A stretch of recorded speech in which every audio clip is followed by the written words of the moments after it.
Raiders, I've got some great news for all of you guys out there because we're going to have a brand new free 7-day login champion, or rather said, a free 14-day login champion, because we're going to be able to get a soul on a very similar way on how we were able to get a soul for the previous free champion. I actually forgot her name right now. Basically, we're going to have 4 new champions coming to Raid Shadow Legends together with the Asgard Divide crossover. As you guys may probably notice in the background, the champions look absolutely amazing. At least a couple of them, they look really, really badass. So we're going to have quite a few different things. I'm going to walk you through everything that you need to know in today's video, guys. We're going to have the new dungeon. That's actually a very interesting brand new event that Plarium never made before, and I feel like it's definitely a pretty solid one. As you may notice, the champions will have their own background, and those are the images puzzled together that Plarium sent us. As I mentioned in my previous video, it clearly looked like a new champion background. And of course, we're going to have most probably some other events. Expect to have fusions related to this. Expect to have guaranteed events related to this. So definitely start saving all of your shards. Whatever you have, don't get tricked into open 1 or 2 just because you might feel lucky. And I am talking with you, you degenerate gambler, including myself, looking at me in the mirror right there. But basically, guys, I feel like some of them will be OP. Now, I'm not going to be able to walk you through the skills of each one of these heroes individually because we only have the skill set for one of them, champions rather than heroes. So let me just quickly walk you through all of the details that you need to know. So all of these 4 champions will have a unique showcase background in the champion index, as you might probably notice already, with a touch of Norse mythology. And a lot of people are putting in the comments, Plarium will get sued by Marvel or somebody else. Nobody owes the Norse mythology. Nobody owes the Roman freaking Empire, etc. When we're talking about mythology, history, etc., nobody has the rights to stuff like this. So don't worry, Plarium will definitely not get sued, you know.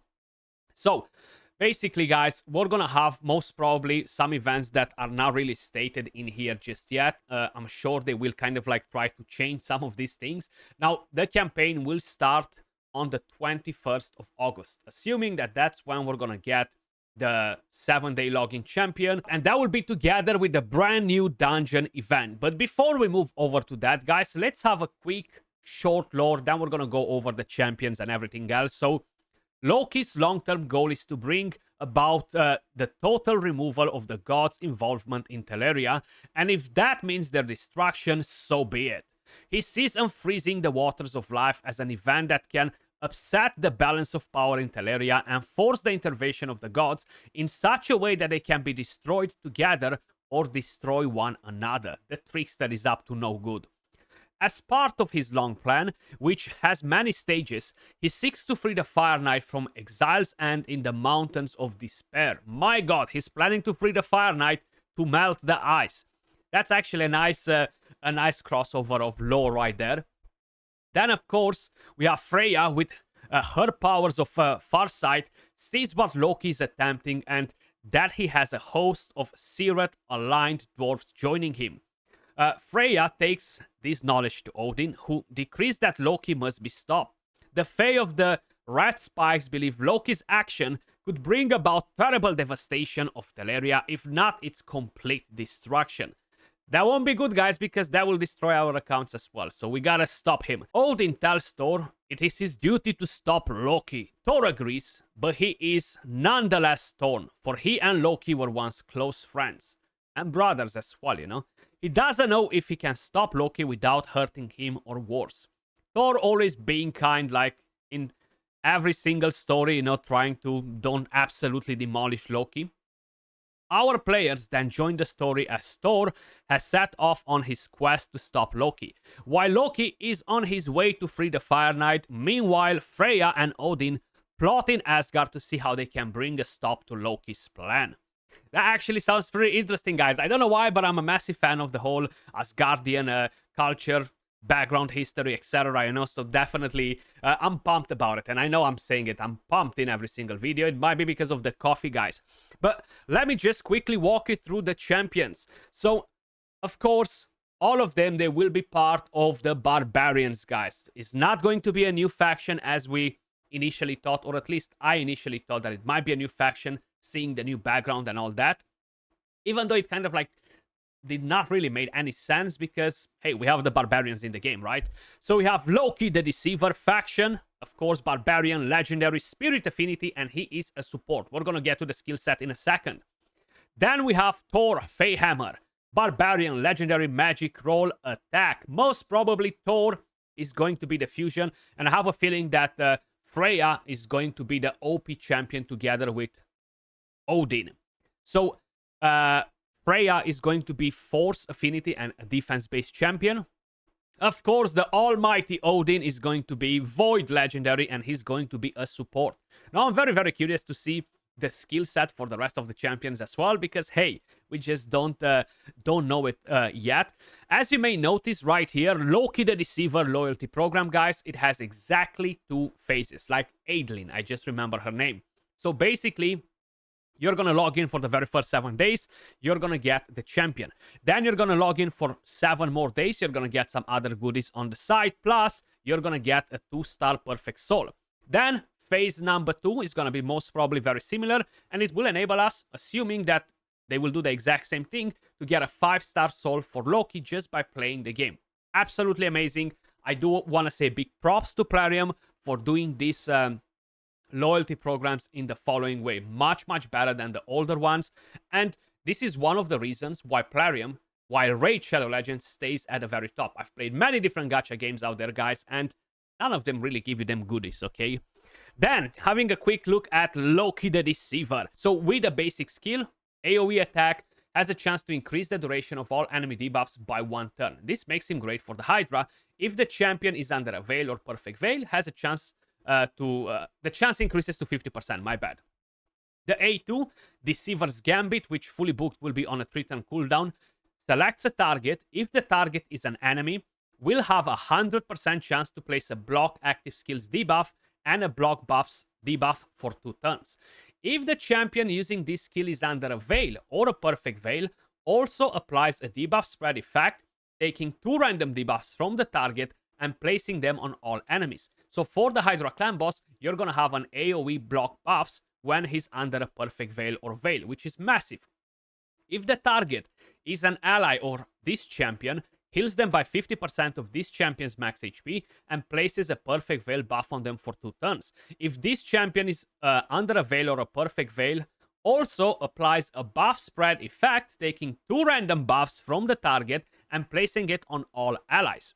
Then you have the Bandit Flash, on a 4-turn cooldown fully booked, has a chance to steal all buffs from a target enemy and 100% of their turn meter.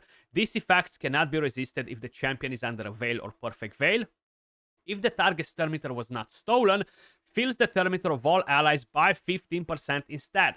Massive for the Hydra. Also places increased attack on all of your team. Again, he will be a very strong champion for the Hydra clan boss. Now, I'm not saying that he's going to be the next, I don't know, Feral or the next, God knows what other OP champions we have in the game, because there are quite a few of them, but he's definitely going to be very strong, and he's free, okay? So he can be very, very impactful on many accounts. Then you have the passive. Places a Perfect Veil buff on this champion for 2 turns at the start of each round. Now, when you are in the Hydra, when you start the battle, that's the round, and that's it. Also, places a Perfect Veil buff on this champion for 1 turn whenever their HP drops below 50%. And here comes the juicy part for PvP. Has a 15% chance to evade an enemy skill and all of its accompanying effects. If this champion is under a Veil or Perfect Veil buff, the chance to evade increases to 30%. So think about UDK, how he basically gets the hit from one of your champions. This is much worse, because if you're using a skill on him, he has a chance to completely ignore everything, you know, like debuffs, whatever you might have. Then, of course, if this champion's HP is below 50% when targeted by an enemy skill, is a 100% chance to evade the skill and all of its accompanying effects. This guaranteed evade then goes on cooldown. And you have an accuracy aura for all battles. I'll be very honest with you guys, he's definitely not a bad champion. Now, for PvP, even though this passive sounds nice, it's not really gonna do that much that's going to absolutely change the game in the high-end meta. But if you're not in the very high-end meta, he's definitely going to be very impactful on a lot of accounts. You know, getting the increased attack, the potential to get Thermiter as well, block active skills is going to be massive for Arena. But then, of course, for the high-end Arena, you're going to basically face a lot of polymorph. The good thing is if you target one enemy that doesn't have polymorph, you put block active skills and block buffs, then you're going to spread it to the rest. And spreading it to the rest will not activate polymorph. So you can lock the skills on the champions with polymorph, so he can be pretty effective in PvP, maybe even in the high-end arena in the current meta, you know. But we're gonna have to test him a little bit to kind of like see how easy it is to fit him in the team. But overall, solid champion. I'm happy with this free champion. I'll be very honest with you guys. Then, of course, having a look at the new dungeon and the mechanics, we can see freaking ODIN right there getting ready to smack us. The event dungeon is a brand new game mechanic aiming at diversifying the player's gaming experience during the event. The event dungeon will be available only during the Asgard Divide campaign, with ODIN Faefather as the dungeon boss. It features 30 stages. Normal difficulty, with difficulty rising with each stage. There will be no waves, only a boss battle. But beware, as ODIN Faefather won't be alone, but joined by mighty warriors unique for each stage of the dungeon. The event dungeon will be available for players from level 6 and higher. The event will start on the 21st of August and it will end on the 24th of October. So we're basically going to have a bit over 1 month to farm this dungeon, guys. And I'll be very honest with you guys, it does look super awesome. In the background right there, you can see different champions. We have Oboro. Right here on the right, we actually have Eilil. We have the HP-based champion from the Bannerlords, which is kind of like newish, so I forgot his name. And right there at the back, I think that's Arbiter, if I'm not mistaken. And each stage will bring in different champions to fight with the boss. Now, we don't know the skills yet. That's definitely something that I would love to know, to be honest with you guys. But either way, I feel like it's a very good idea. I feel like the whole concept of bringing a brand new dungeon and stuff like this, which most probably will give us some gear or something. A lot of people tend to think that we might get new runes or something to enhance our characters, to power creep it. I feel like it might not be the case, honestly, but we're gonna have to wait and see. The champions look badass, like the design of Freya and ODIN, top notch. Thor, I'm not feeling him. I'll be very honest with you guys. I'm not feeling Thor that much. But yeah, it doesn't look bad. I'm just not feeling him. And same with Loki. They don't look that great all around. But Freya and ODIN, they have very nice designs. And yeah, top notch in my opinion. But as usual, guys, let me know your thoughts in the comments down below. Much love. Appreciate all of you guys watching. And I'll catch you all in the next video. Peace.